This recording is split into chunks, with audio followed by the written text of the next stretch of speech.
Okay, I'm going to talk a little bit about some theory or thought process behind placing your film positive onto your screen and where you want to burn it at. So if you have a screen, specifically with us here, we use all 2331 automatic size frames. We can put our film on it honestly just about anywhere. So, most frames are something like this. You got your top and your bottom registration marks. It's going to be something like that. And because we are doing it on auto frames, a lot of times we'll gang them up and we'll put another one down here on the flip side of it. So to get those all to line up in the same spot on press when we zero our micros, really, in just basic terms, the simple way of thinking about that is put each one in the job. So if you have a 5-color job, they all need to go on 5 individual screens in exactly the same spot. That's the basics of it. And from truly just a is it possible standpoint, that's one way of doing it. Now, let's talk about specific presses, and we'll make it a little bit, talk about optimizing it a little bit.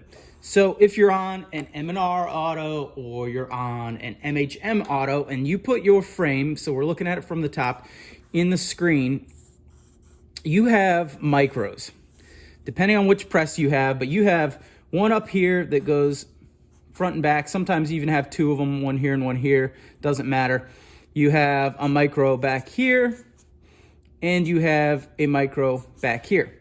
So when that frame is in an M&R or an MHM auto, as you get it in there, say you didn't perfectly line it up in the right spot, yeah, it's less efficient, but you can still truly use that. You can move that around left, right, top, bottom, any which way you want, and as long as it's within the margin of what you can move it, either between the screen clamps or a little bit with the micros, it's still usable.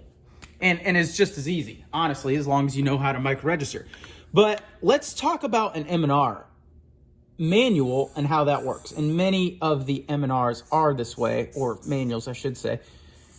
When that frame goes in, it's held in the back by frame clamp back here. So this is the press side. This is the arm. This is the press side back here. And you have a couple of micros. You have one here, which is a front and a back. You have one here, which is a front and a back. And you have one back here, which is a side to side. But there's nothing on this end. That frame is just swinging around. So yeah, you can move this whole thing this way, but when you push this, say you push this up this way, well, it takes this whole frame and it actually moves it like this. Or when you push this one out this way, it takes it and moves it like this. So the axis, or the point that it's rotating on, is really right here in the middle. So when you micro register, especially when you're new to it on an M&R and you're getting used to it, it could be really challenging because you're thinking you're just moving it a little bit here, and it ends up moving it a whole lot more here.